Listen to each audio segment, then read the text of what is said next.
ሰላም ተማሪዎች እንዴት ናችሁ? ገለታ ነኝ ከሳቋማ። በዛሬው ኬሚስትሪ ትምህርት ቪዲዮ እየላችሁ ቀረብኩት ለ12ኛ ክፍል የሚሆን ኬሚስትሪ ትምህርት ነው።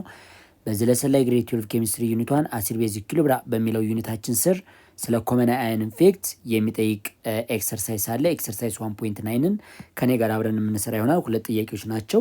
ስለ ኮመን አየን የተጠየቁ ጥያቄዎች ናቸው። ስለዚህ እነዚህ ጥያቄዎችን በደንብ አድርገን እንሰራለን። እንደነዚህ አይነት ጠቃሚ የሆነ የኬሚስትሪ ትምህርት ቪዲዮ ለማግኘት የሳቋማ ዩቲዩብ ቻናልን ሰብስክራይብ፣ ሼር፣ ላይክ እያደረጋችሁ መማር ትችላላችሁ። ወደ ጥያቄዎቹ እንግባ። Question number 1 calculate the pH of the solution contains 0.2 molar acetic acid and 0.3 molar of sodium acetate ነው የሚለው። እንግዲህ ዊክ አሲድ እና የራሱ ሳልት ነው የሰጠን በፈር ሶሉሽን ነው ማለት ነው። ዊክ አሲድ ሉክ ይሄኛው ዊክ አሲድ ነው። ይሄ ደግሞ የዊክ አሲዱ ምንድነው ማለት ነው? ሳልት ነው ማለት ነው። ዊክ አሲድ እንዴት ሳልት ምን ተብሎ ይጠራል? በፈር ሶሉሽን። ስለዚህ ይሄ በፈር ደግሞ አሲዲክ በፈር ነው ማለት ነው። እና KA ይሰጠናል። KA which is equal to 1.8 times the power of -5 ነው። PKA ወይም ኔጌቲቭ ሎግ ካስገባችሁ ደግሞ 4.74 ነው ማለት ነው። ኔጌቲቭ ሎግ ብታደርጉት።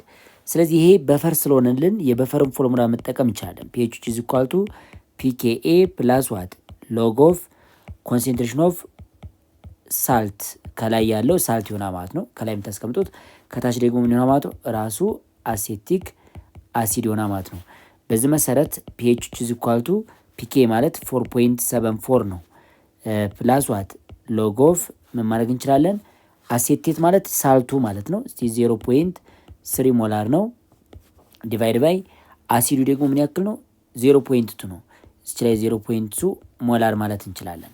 ስለዚህ pH which is equal to 4.74 ፕላስ የሎግ ኦፍ ዋት 0.3 ኦቨር ለ0.2 ወይም ይሄን ቁጥር ስታካፍሉ የምታገኙት ምን ያክል ነው ማለት ነው? እዚች ላይ 0.17 ታገኛላችሁ። ሶ ፋይናሊ pHአችሁ 4.91 ይሆናል ማለት ነው። 4.91 ነው ማለት ነው። ሁለተኛው ጥያቄ question number 2 what would be the pH of 0.2 molar acetic acid solution if no salt were present ነው የሚለን። እንግዲህ KA ዋጋ ይሰጠና ብለናል። እዚች ላይ KA which is equal to 1.8 times the power of -5 ሞላር ነው። ስለዚህ የዚህን pH ለመስራት ዊክ አሲድ እስከሆነ ድረስ ምን ማድረግ እንችላለን ማለት ነው? ዊክ አሲድ ኤንድ KA ዋጋ ሰጥቷቸዋል። ስለዚህ concentration of hydronium ion which is equal to square root of KA times what concentration of acetic acid ማለት ትችላላችሁ approximation rule ተጠቅማችሁ። ስለዚህ concentration of hydronium ion which is equal to KA ምን ያክል ነው ማለት ነው? KA 1.8 times the power of -5 ነው multiply by concentration of acetic acid 0.2 ሞላር ነው። so concentration of hydronium ion which is equal to ምን አገኘን ማለት ነው? 1.89 times the power of -3 ሞላር አገኘን።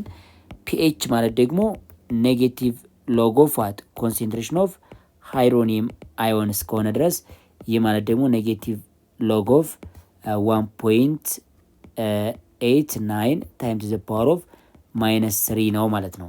ይህ ማለት በያነጋገር 3 ማይነስ ሎግ ኦፍ 1.89 ይመጣል። ስለዚህ 2.72 pH ይሆናል ማለት ነው።